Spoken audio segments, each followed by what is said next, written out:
I'm very much interested in circular forms, and silver is just the medium that I use to create those forms. I consider myself to be a potter, but I work in metal horizontally. You're starting with an amount of material which you then pull up into the form.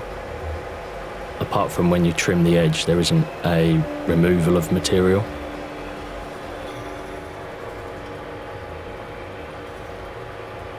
My name is Warren George Martin. I'm originally from Kent. I am of mixed Romany heritage, and I am one of the last silver spinners in the country and the last one under retirement age in Sheffield.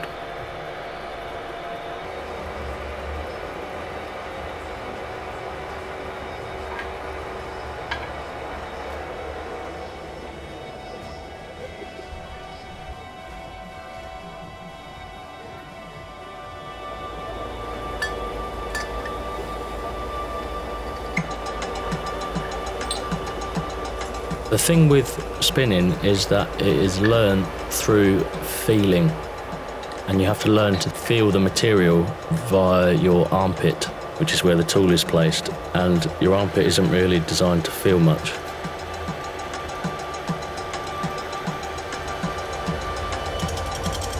So although it looks like I'm just moving the tool through the material, I'm actually changing the amount of pressure that I'm applying via my body weight. So it's a full body process. And that's one of the challenging things to learn, because you have to learn it through practice. It's quite difficult to describe that to someone.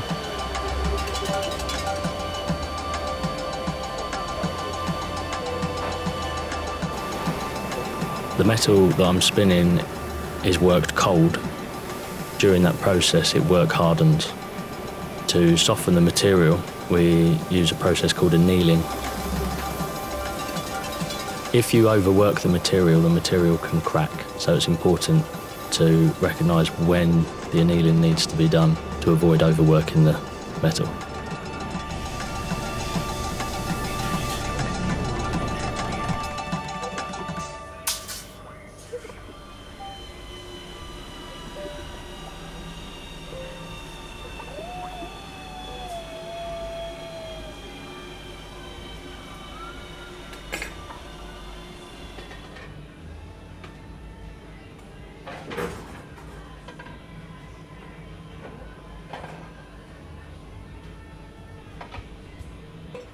The main three metal forming techniques in the silverware industry are silver spinning, stamping and casting.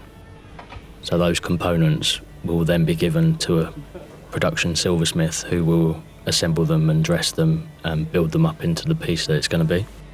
You can sometimes include the skills of 8 or 9 craftspeople, but I'm at the beginning process, so without my skill set, the piece can't exist.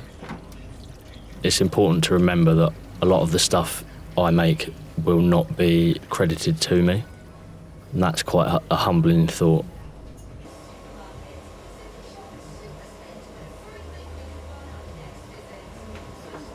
Part of the acquired skill set to be a spinner is to work out how you're going to draft the metal down to get to the final form. So I have a selection of chucks that I will use for certain processes. So I know that if I've got to make the metal deep and narrow, I know what chucks I need to start with. Similarly, if I need something that is wide and shallow, I know where I've got to begin.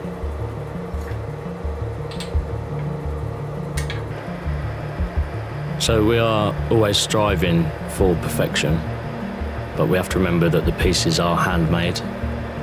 You learn consistency through practice, so as I'm drafting the pieces down, I have to draft them down equally, otherwise the final form will be inconsistent with the next one.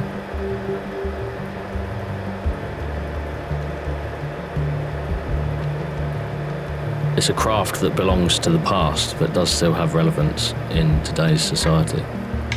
There's only one other spinner in the country that's younger than me, so we're the only 2 under the age of 50.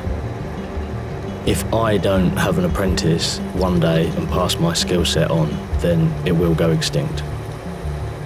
All of the skills that I've learned through the trade in Sheffield will just be forgotten.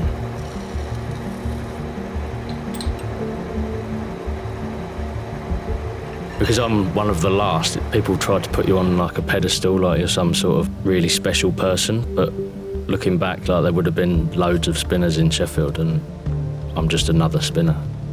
There's nothing particularly special about what I do if you look at like the history of the craft.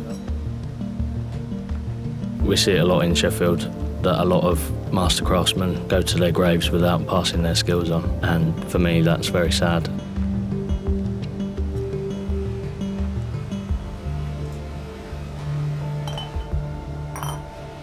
I hope that what I do and my skill set is a reminder that if we don't invest and preserve these traditional crafts, they will go extinct. And if I end up being the last silver spinner, that is what I want my legacy to be.